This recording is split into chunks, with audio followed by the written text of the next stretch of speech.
जय श्री राम जी भक्तों, आज हम आपको सुनाएंगे श्री रामचरितमानस जी के बालकांड का 235 नंबर का दोहा। जैसा कि मैं हर दिन 5 दोहा सुनाती हूँ और इसके अंदर जितनी चौपाइयाँ आती हैं सारी चौपाइयों को अर्थ के साथ सुनाती हूँ। तो शुरू करते हैं, आप ध्यान से सुनिए। हम आरंभी हरि कथा, तुम निर्वाहन आए। आय सुआसन लीजिए, सुनहु वीर हनुमान।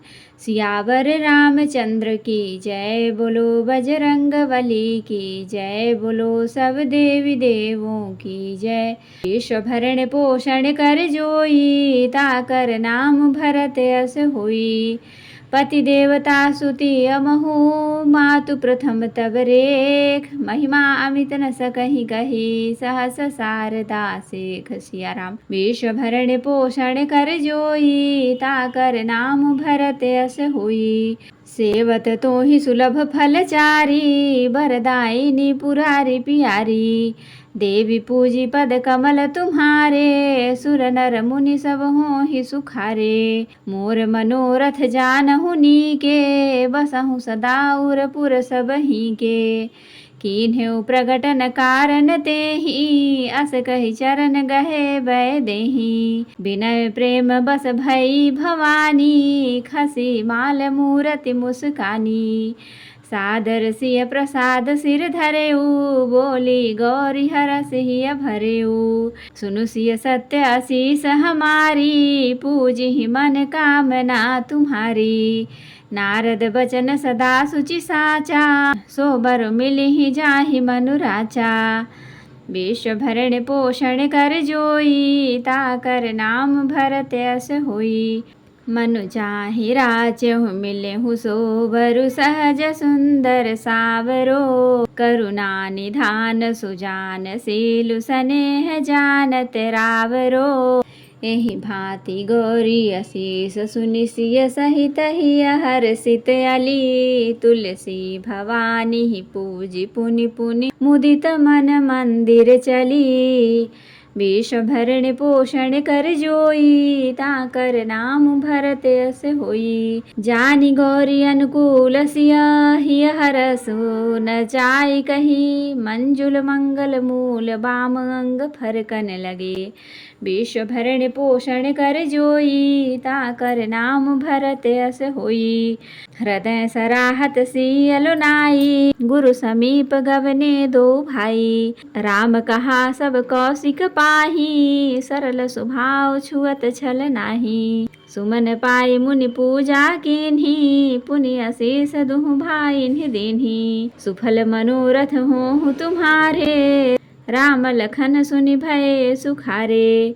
करि भोजन मुनि बर विज्ञानी, लगे कहन कछु कथा पुरानी। विगत दिवस गुरु आय सुपाई, संध्या करन चले दो भाई। प्राची दिशि शशि उय सुहावा, सिय मुख सरिस देखि सुख पावा। बहुरी विचार कीन्ह मन माही, सिय बदन समहिम कर नाही। विश्व भरण पोषण कर जोई, ताकर नाम भरत यस होई। जन्म सिंधु पुनि बंधु बिसु, दिन मलिन सकलंक। सिय मुख समता पावकिमी, चंदु बापुरो रंक। सिया राम। विश्व भरण पोषण कर जोई, ताकर नाम भरत यस होई। घटय बढ़य बिरहिनि दुखदाई, ग्रसै राहु निज संगहि पाई। उक शोक प्रद पंकज द्रोही, अवगुण बहुत चंद्रमा तोही। वैदेही मुख पट तर दीन्हे, होई दोष बड़ अनुचित कीन्हे। सिय मुख छवि विधु ब्याज बखानी, गुरु पहि चले निशा बड़ी जानी। करि मुनि चरण सरोज प्रणामा, आय सुपाई कीन्ह विश्रामा। विगत निशा रघुनायक जागे, बंधु बिलोकी कहन अस लागे। उयौ अरुण अवलोकहु ताता, पंकज कोकलोक सुख दाता। बोले लखन जोर जुग पानी, प्रभु प्रभाव सूचक मृदु बानी। विश्व भरण पोषण कर जोई, ताकर नाम भरत यस होई। अरुणोदय सकुचे कुमुद, उडगन ज्योति मली। जिमि तुम्हारे आगमन सुनि भये नृपति बलहीन। सिया राम। विष भरण पोषण कर जोई ताकर नाम भरत अस होई। नप सब नखत करहि उजियारी टारि न सकहि चाप तम भारी।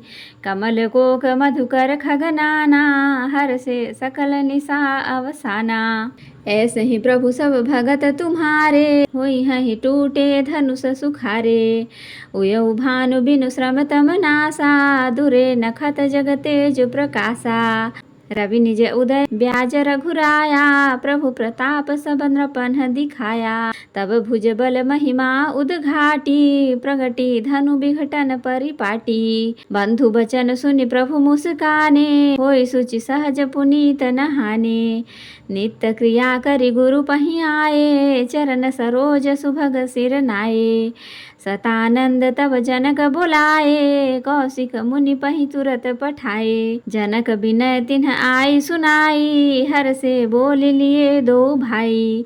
विष भरण पोषण कर जोई ताकर नाम भरत अस होई। सतानंद पद बंदी प्रभु बैठे गुरु पहि जाय।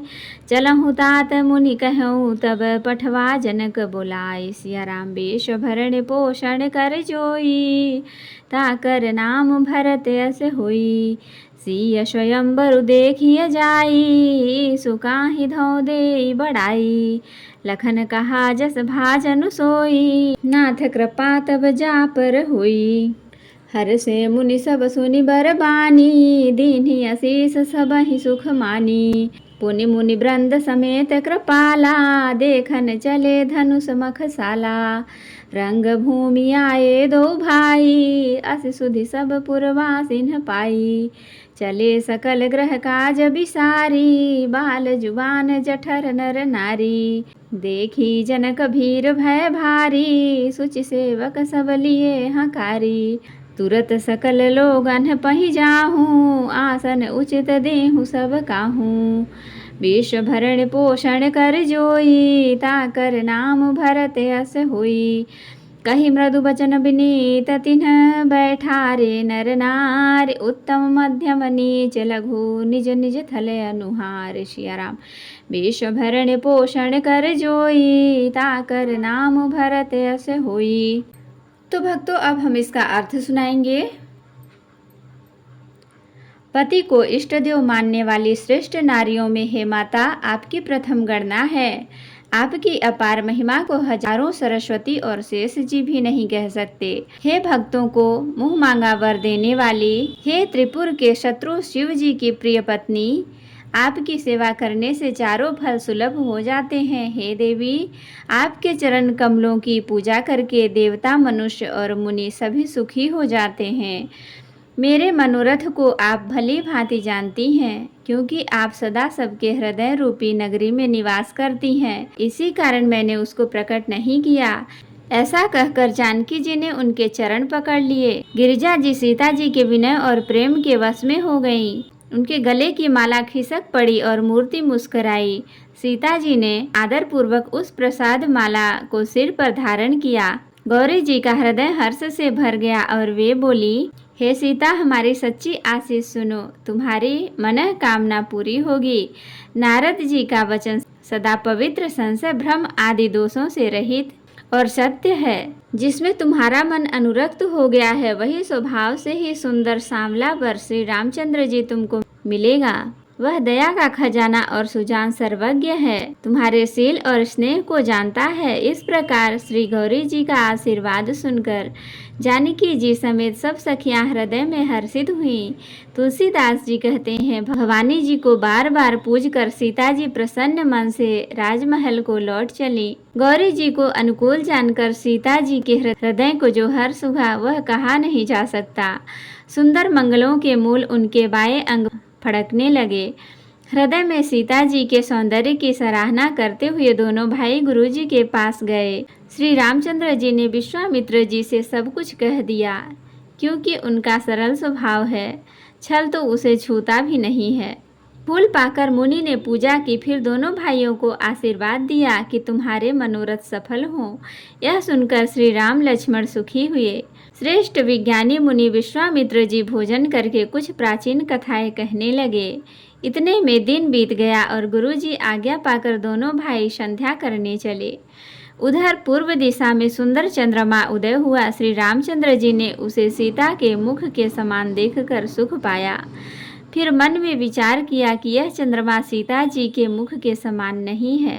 खारे समुद्र में तो उसका जन्म, फिर उसी समुद्र से उत्पन्न होने के कारण विष इसका भाई। दिन में यह मलिन शोभाहीन निस्तेज रहता है और कलंक के काले दाग से युक्त है। बेचारा गरीब चंद्रमा सीता जी के मुख की बराबरी कैसे पा सकता है। फिर यह घटता बढ़ता है और विरहिणी स्त्रियों को दुख देने वाला है, और राहु अपनी संधि में पाकर इसे ग्रस लेता है। चकवे को चकवी के वियोग का शोक देने वाला और कमल कावेरी उसे मुरझा देने वाला है। हे चंद्रमा, तुझमें बहुत से अवगुण हैं जो सीता जी में नहीं हैं। अतः जानकी जी के मुख की तुझे उपमा देने में बड़ा अनुचित कर्म करने का दोष लगेगा। इस प्रकार चंद्रमा के बहाने सीता जी के मुख की छवि का वर्णन करके बड़ी रात हो गई जान वे गुरु जी के पास चले। मुनि के चरण कमलों में प्रणाम करके आज्ञा पाकर उन्होंने विश्राम किया। रात बीतने पर श्री रघुनाथ जी जागे और भाई को देखकर ऐसा कहने लगे, हे तात, देखो कमल चक्रवाक और समस्त संसार को सुख देने वाला अरुणोदय हुआ है। लक्ष्मण जी दोनों हाथ जोड़कर प्रभु के प्रभाव को सूचित करने वाली कोमल वाणी बोले। अरुणोदय होने से कुमुदिनी सकुचा गई और तारागणों का प्रकाश फीका पड़ गया। जिस प्रकार आपका आना सुनकर सब राजा बलहीन हो गए हैं। सब राजा रूपी तारे उजाला मंद प्रकाश करते हैं, पर वे धनुष रूपी महान अंधकार को हटा नहीं सकते। रात्रि का अंत होने से जैसे कमल, चकवे, भौरे और नाना प्रकार के पक्षी हर्षित हो जाते हैं, वैसे ही हे प्रभु आपके सब भक्त धनुष टूटने पर सुखी होंगे। सूर्य उदय हुआ, बिना ही परिश्रम अंधकार नष्ट हो गया, तारे छिप गए, संसार में तेज का प्रकाश हो गया। हे रघुनाथ जी, सूर्य ने अपने उदय के बहाने सब राजाओं को प्रभु आपका प्रताप दिखलाया है। आपकी भुजाओं के बल की महिमा को उद्घाटित करने, खोल कर दिखाने के लिए ही धनुष तोड़ने की यह पद्धति प्रकट हुई है। भाई के वचन सुनकर प्रभु मुस्कुराए। फिर स्वभाव से ही पवित्र श्री राम जी ने शौच से निवृत्त होकर स्नान किया और नित्य कर्म करके वे गुरु जी के पास आए। आकर उन्होंने गुरु जी के सुंदर चरण कमलों में सिर नवाया। तब जनक जी ने सतानंद जी को बुलाया और उन्हें तुरंत ही विश्वामित्र मुनि के पास भेजा। उन्होंने आकर जनक जी की विनती सुनाई। विश्वामित्र जी ने हर्षित होकर दोनों भाइयों को बुलाया। सतानंद जी के चरणों की वंदना करके प्रभु श्री रामचंद्र जी गुरु जी के पास जा बैठे। तब मुनि ने कहा, हे तात, चलो, जनक जी ने बुला भेजा है। चलकर सीता जी के स्वयंवर को देखना चाहिए। देखें ईश्वर किसको बड़ाई देते हैं। लक्ष्मण जी ने कहा, हे नाथ, जिस पर आपकी कृपा होगी वही बड़ाई का पात्र होगा। धनुष तोड़ने का श्रेय उसी को मिलेगा। इस श्रेष्ठ वाणी को सुनकर सब मुनि प्रसन्न हुए। सभी ने सुख मानकर आशीर्वाद दिया। फिर मुनियों के समूह सहित कृपालु श्री रामचंद्र जी धनुष यज्ञशाला देखने चले। दोनों भाई रंगभूमि में आए हैं, ऐसी खबर जब सब नगरवासियों ने पाई, तब बालक, जवान, बूढ़े, स्त्री, पुरुष सभी घर और काम काज को भुलाकर चल दिए। जब जनक जी ने देखा कि बड़ी भीड़ हो गई है, तब उन्होंने सब विश्वास पात्र सेवकों को बुलवा लिया और कहा, तुम लोग तुरंत सब लोगों के पास जाओ और सब किसी को यथा योग्य आसन दो। उन सेवकों ने कोमल और नम्र वचन कहकर उत्तम, मध्यम और नीच, लघु सभी श्रेणी के स्त्री पुरुषों को अपने अपने योग्य स्थान पर बैठाया। तो जय श्री राम जी भक्तों, आज के लिए इतना ही।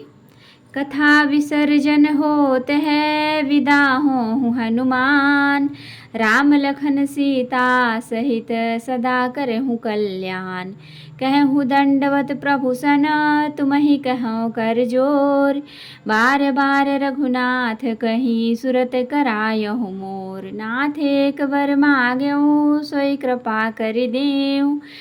जन्म जन्म प्रभु पद कमल कबहु घटय जननी सियावर रामचंद्र की जय। बोलो बजरंग बली की जय। बोलो सब देवी देवों की जय। तो भक्तों, अगर वीडियो पसंद आए तो लाइक करें, शेयर करें, कमेंट करें और सब्सक्राइब भी कर लें ताकि मेरी हर वीडियो आपको आसानी से मिल सके। जय श्री राम जी भक्तों।